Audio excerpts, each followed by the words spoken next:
Okay, I'm back with part 2 of my 2018 series for mortgage field inspections. And I was like, okay, what's the next part of this? What's the next part that I got to cover?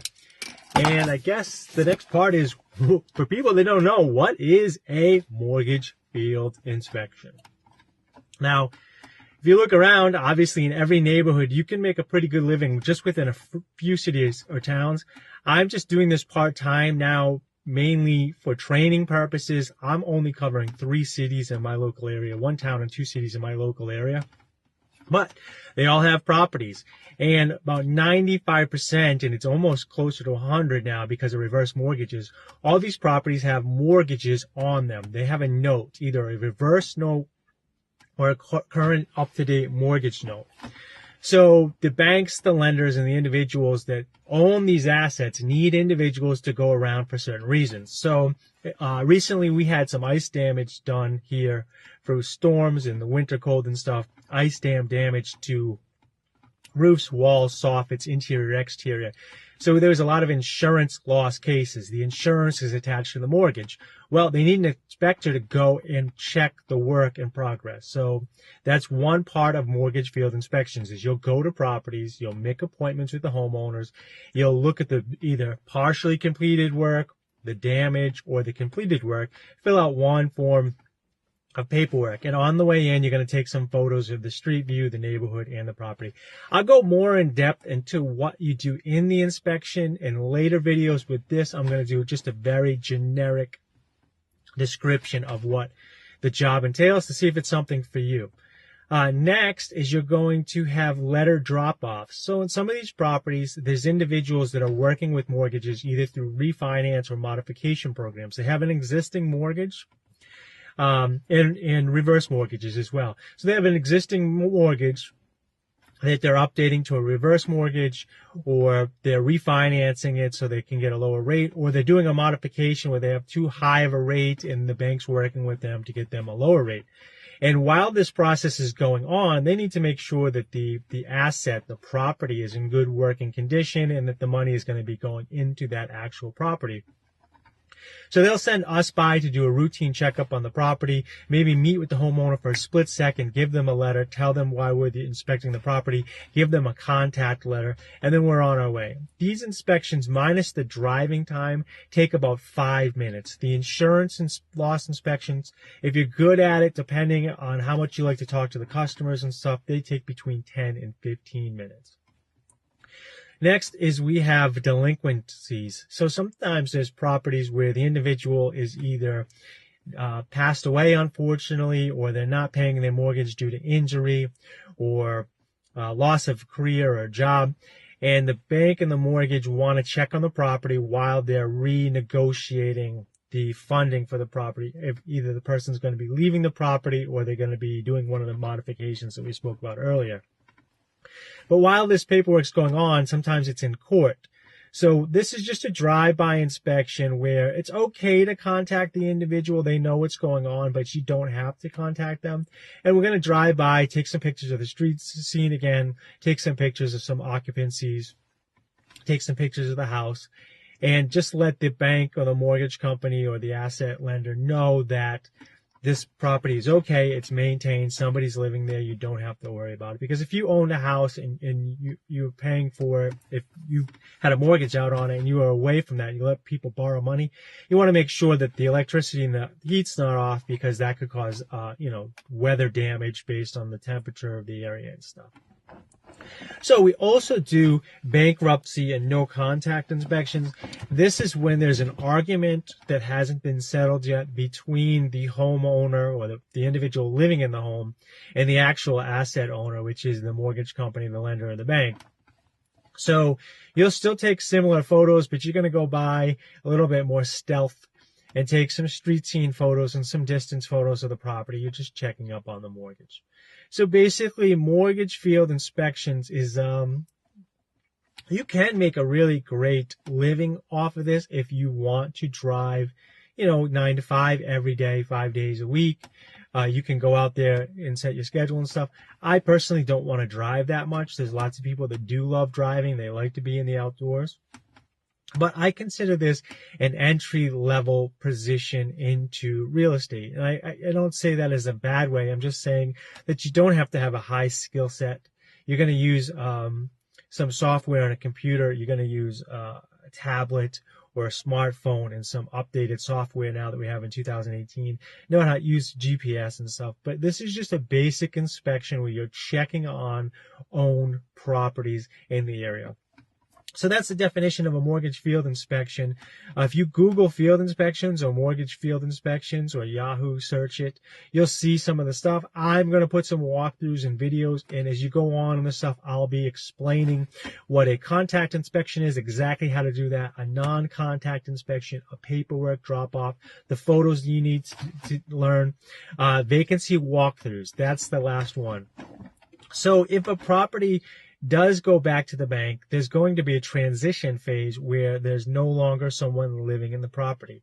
And we are background checked as a mortgage field inspector. If you choose that as a career, you'll be background checked. You'll be given a set of keys, and this allows you to go into bank-owned properties that are vacant. So they're going to be locked and secured from the outside, winterized or protected from the elements, depending on what part of the country that you live in. And for the most part, this goes on through most countries in the world, but this is basically for something in the continental United States that I'm speaking about. That's where I'm from. I'm from New England. But you'll go to these vacant properties and you'll take pictures of the outside and the street scene and stuff. You'll walk around and you'll actually go inside to make sure there's no water damage or vandalism or anything. So it's pretty cool. You get to do some adventuring. I have a couple of cool properties that are set back in the woods. And then I have a bunch of normal properties that you go through. I did some work down in Maine near the coast, and there was just these beautiful $1 million old houses that set out. They had crow's nests. You could go up to the top floor, look out to this beautiful view, and you could take your own time. You're an independent 1099 contractor. So some places will do mortgage field inspections as an hourly. I don't recommend that, but if that's something you want to do for your area, maybe driving is, maybe you don't have many inspections in the area and there's a lot of distance in between the inspections. It might be better for you to get an hourly gig as a mortgage field inspection, but they're going to keep tabs on you, where you're going, how you're going, pushing you, push. As an independent contractor, if you're more efficient, you can make more money. I can do 10 of these in an hour in a particular area. I zip in, take my pictures, bam, bam, bam. Now, the fees are going to range in different areas. That's the last thing. So mortgage field inspections is piecework. Each case will be assigned a fee, and it depends on your area. So in the really dense areas of Boston, I've seen these inspections as low as $3.75. I'm going to be, I'm not getting paid $3.75. Hold on one second. So in a dense area up in Boston, like Lynn, Mass, I've done 22 inspections in an hour up there. So at $3.75 times 22, you're making a good hourly wage. As you get back out towards the suburbs, like I said, I do probably about 10 an hour. If I'm just dragging my feet, drinking coffee, listening to music, it probably drops down about 8. But down here, you're getting between $4.50 and $5 per exterior inspection, which is just a couple of photos. You're driving by, I take about 10 to 12 photos. You get really bam, bam, bam. You're filling out 10 questions or so. So it's not a lot of work. Yes, you have to pay for gas, but you get to write your mileage and your wear and tear off on your vehicle, so that makes up the difference there for you. When you do the appointments range as well. They usually go between $10 and $15 depending on the company. And this is just for mortgage field inspections. This is not for insurance inspections, which I'll do another video course on. The fees for the insurance inspections are a little bit higher. With the insurance loss inspections, you're just taking photos and getting one signature. They take 15 minutes and you're making $10 to $15. And sometimes more, depending on the case and where you're going. The interiors for some companies pay a little bit more. You'll have to negotiate, and it'll based on your area. So when you're first starting out, and when I was first starting out, I took some low fee inspections and some high fee inspections in my area to get density. So if I'm going to go out and do inspections all day and I'm already on Main Street, it's ridiculous for me to say, no, I'm not doing inspections at 325 when I'm already on Main Street. So if you're on Main Street and you're doing $10 inspections and you can add 3 more inspections, which are at 325, you're going to increase your hourly. And that's what you're really trying to do, is create an hourly rate. So depending on the individual, everybody's different. Everybody has different skill sets. For myself and for my area, when I'm going out and doing the inspections, I'm making $20 to $30 an hour, depending on the day, the location, my speed, efficiency. When you first start out, you probably won't be making that much money. And long term, you're not going to be able to keep up that $30 an hour rate at 40 hours a week. So there's a little bit of play like that. So I wouldn't, don't think of this as $30 an hour and you're working from 9 to 5. It's $30 an hour, and depending on how many cases in your area and the density, I'll wake up, I'll leave my house between 8 and 9, sometimes between 10 and 12, depending on how my day's set up. Sometimes I film in the morning, sometimes I run my other business in the morning. I have the flexibility to leave, but I usually work a 4 to 6 hour day. And when I do work those 4 to 6 hours, I'm making approximately $30 from just the field inspections. And I have other businesses in the back. But that is what the last thing I'm going to bring you to. So make sure you subscribe here. My battery's dying on my phone. So let me just start my car real quick. Hopefully it's not too loud. But I just want to make sure that we don't lose this and I can film this. Okay. So you're at the Wright Property Solutions right now, and this is the second series for mortgage field inspections. 3 years ago in 2015, I made the first series, which I got so many emails, so many calls from that. I appreciate all the support. I dropped the ball because I got too busy on some side projects, and I finally figured out a way to combine all these projects. So you're at the WrightPropertySolutions.com right now, well, the YouTube channel. You can go over to WrightPropertySolutions.com and check out all the stuff I have there. Under the blog section, you'll see that I also started Dave Wright the Capitalist. Now, what Dave Wright the Capitalist is going to be another blog / video series / YouTube channel with jobs like this. Jobs where you have flexibility and you can diversify your life. A lot of times people have issues where they're stuck in a 9 to 5, or they don't know how to make money, or they have these dreams that they want to reach and they can't reach them. And one of the things that's troublesome to them is, if I quit this, how do I get income? What the Wright Property Solutions is it's going to be showing you different ways. This is the mortgage field inspection video, but I'm also going to show you how to do, in the future, insurance inspections. I'm going to show you how to do wholesaling properties, which is basically buying properties with no money and selling them to investors. And then long term, I can teach you how to actually be an investor, if that's something you want to be into, landlords or flipper, depending on what type of investor you want to be. So this is going to be jobs, ideas, and businesses you can work on in your free time or your extra time from your regular job to get away from that 9 to 5 grind that you're in. Dave Wright the Capitalist is going to be similar jobs. I'm working on a series over there for rideshare. So that's going to teach people that want to get into ride sharing. So for the past 1 year, on top of the mortgage field inspections, I learned ride sharing through Uber and Lyft so that I could teach you guys how to do that. Now, both of these are going to come at no cost to you. I'm going to figure out creative ways where you're going to be buying products and getting involved with these startups and businesses.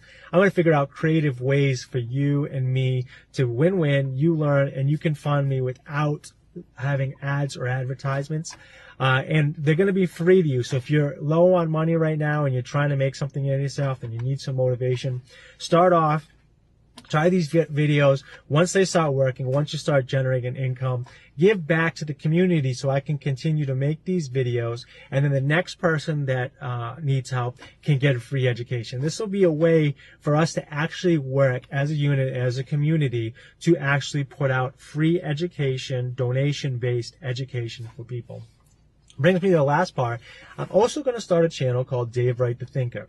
Now, you don't have to worry about any of this stuff if you just want to go to the Wright Property Solutions. In this channel, you can forget about all this. But what most people have for problems when they start businesses is they fail because their head isn't straight.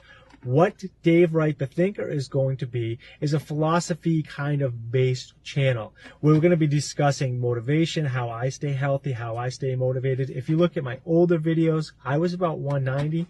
Now I'm about 173. I feel healthier. My vitals are healthier. My doctor thinks I'm healthier. My mindset is better. I'm getting so much more accomplished in the day. My income is up. My life is just happier. Everything's going great. And the reason that so many businesses fail, the reason I believe they fail, is not because people don't have good ideas. It's obviously not because they don't have resources. I'm going to give you free education. YouTube's filled with free education. Wikipedia, WikiHow, all those stuff online teaches you how to do stuff free. So it's not that people can't learn. It's where do they get the motivation? Maybe you had some troubles in your past. Maybe you had some traumas. Maybe you're a little bit confused. Maybe you're nervous of what your friends, or your family, or your wife, or your girlfriend, or your husband, or your boyfriend, whoever it may be. I want to help you with creative ways on that aspect to cover the mental health aspect. It's going to be kind of a motivational thing, but also some principles you can work into your life. You can go to all three channels, one channel, none channels. It doesn't matter to me. I'm just here to help and create some videos and figure out a creative way which I could keep making these videos, but also my time is valuable to me. So I want to make sure that I can actually generate revenue while I teach everybody. So I know that ending was a little bit long, but make sure you subscribe to the Wright Property Solutions. Hit the bell if you're on your mobile phone so you can check out and get notifications when new videos come up. Head over to Dave Wright, the Capitalist YouTube channel. That's going to be up and running. Check the About section of all my channels, which will be Dave Wright, the Thinker, the Wright Property Solutions, and Dave Wright, the Capitalist, because I'm going to be on Instagram doing live stuff. I mess around on Twitter a little bit for some fun, but I'm mainly going to be on YouTube, probably Instagram. I might do some stuff on BitChute if you're not familiar with that. So just check out the About section of all my YouTube channels. Make sure you subscribe, and let's get the community talking. Any questions or concerns you have, let me know below, and I'll continue to make these videos for everybody. So stay positive. Everybody have a good day, and look at my glorious beard. All right, take care.